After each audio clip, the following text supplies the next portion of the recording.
What type of people do they hang around? What TV shows do they watch? What conversations are they having? Not only just you manifesting it, but newer people in your life are also helping you to manifest it. So, what they'll do is they'll continue to remind you of who you used to be.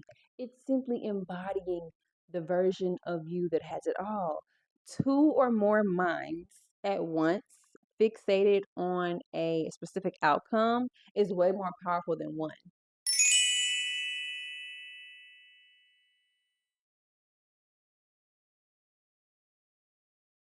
Welcome back to another episode of Her Creation, where the girl you were meets the woman you are becoming.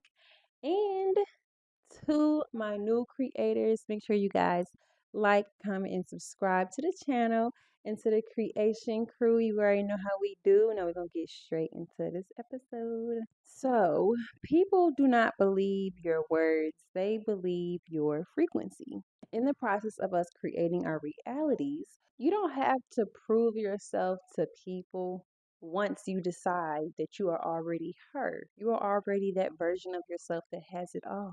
You don't have to prove anything because people don't read your words, they read your frequency.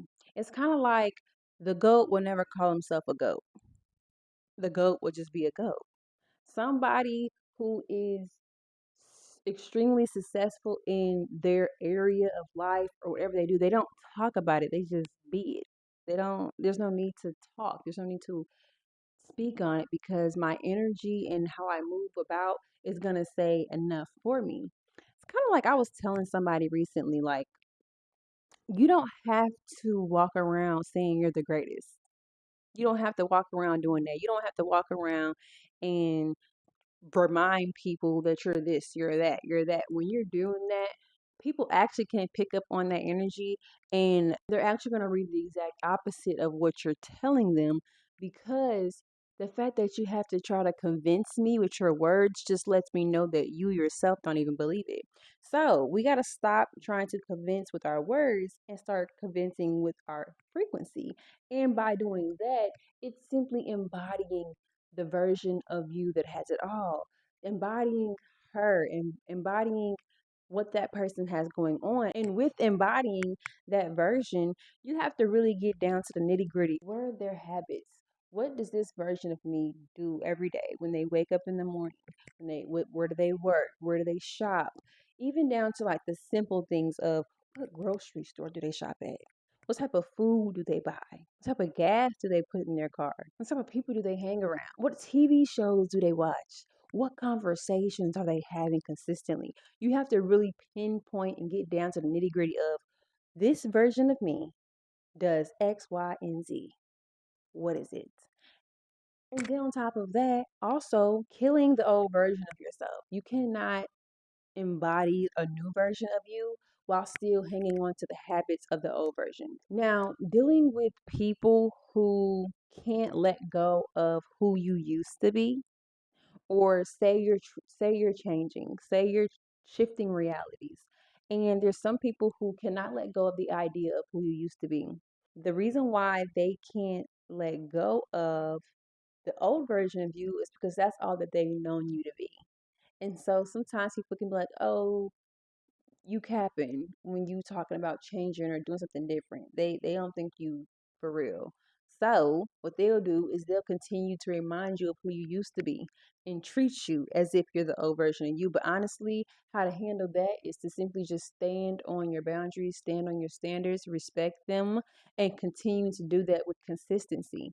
Over time, they're either going to conform or they're going to disappear. They disappear, it's okay. To conform, it's okay.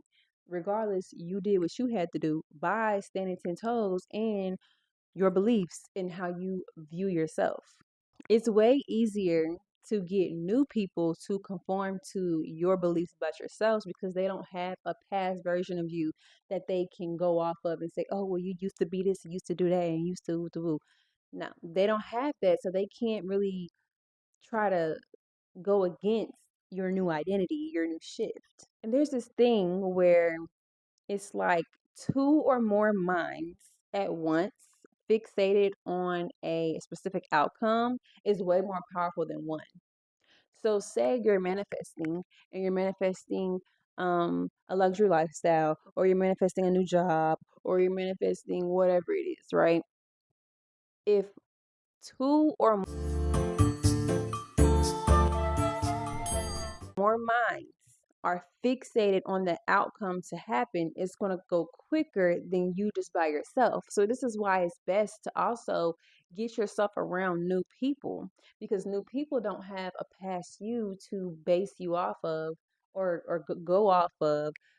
They only have the new version of you, which is the version of you that has the new habits, that talks different, that eats different, that walks different, that dresses different. They only have that version of you to go off of. And so in their minds, now they're putting out this frequency into the universe to say, hey, well, Connie, this girl is very nice. She's very kind. Or hey, this girl Connie, she's very fashionable. She knows how to dress. Like, she should just be a fashion designer. People are now starting to put out that energy, that idea of you out into the universe, which is, and then helping you to also manifest what it is you're trying to create. Like, for that example, say I want to be a fashion designer, right? Then I'm going to make sure that I'm dressing very fashionable. I'm going to make sure I'm putting that ish on, baby. I'm going to do that. And then when I get around new people, they'll be like, oh, that's so cute. This is nice. Where'd you get this? Blah, blah, blah. Oh, well, I made it. I made this. They'll say, "Oh, well, you're like a fashion designer." I'll be like, yeah. I got a few pieces that I just started working on, and I just put this together, and I'm just trying new things out, or whatever, right? So then, once you do that, now they're starting to put that energy out there to the universe that, oh, Connie's a fashion designer. Oh, she's this, she's that, right? Which goes along with your new creation or your new reality. And then that's also not only just you manifesting it by speaking it, thinking it, embodying it, but now other people, newer people in your life, are also helping you to manifest it by putting out that energy into the universe. See? So if you are doing this, you don't want to explain your transformation to people. You want to just be so rooted in I have shifted versus I am shifting, then people have no choice but to believe who you say you are. Off top, off rip, I have no choice but to believe what you tell me. I have no choice but to believe it. So show up as the version of yourself that has it all.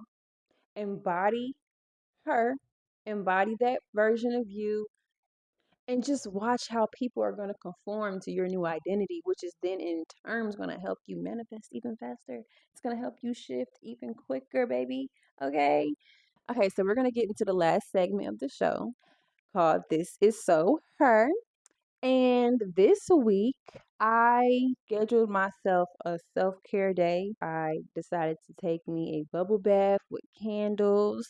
I went and got my hair done, and I took myself out to a nice restaurant. And then I came back and cleaned up the house and then studied for my CDL license. And that is what I did that made me feel like this is so hard for me to do. And now down below, make sure you guys share your this is so her moments, whether you manifested something or you did something that made you feel really good, or just anything that's like, this is just so her of me to do this, of me to do X, Y, and Z. Baby. Okay. No, I love you guys so much. Make sure you guys like, comment, and subscribe to the channel, because you have tuned in to another episode of Her Creation. What a girl you are, Miss Woman you are becoming. I love y'all.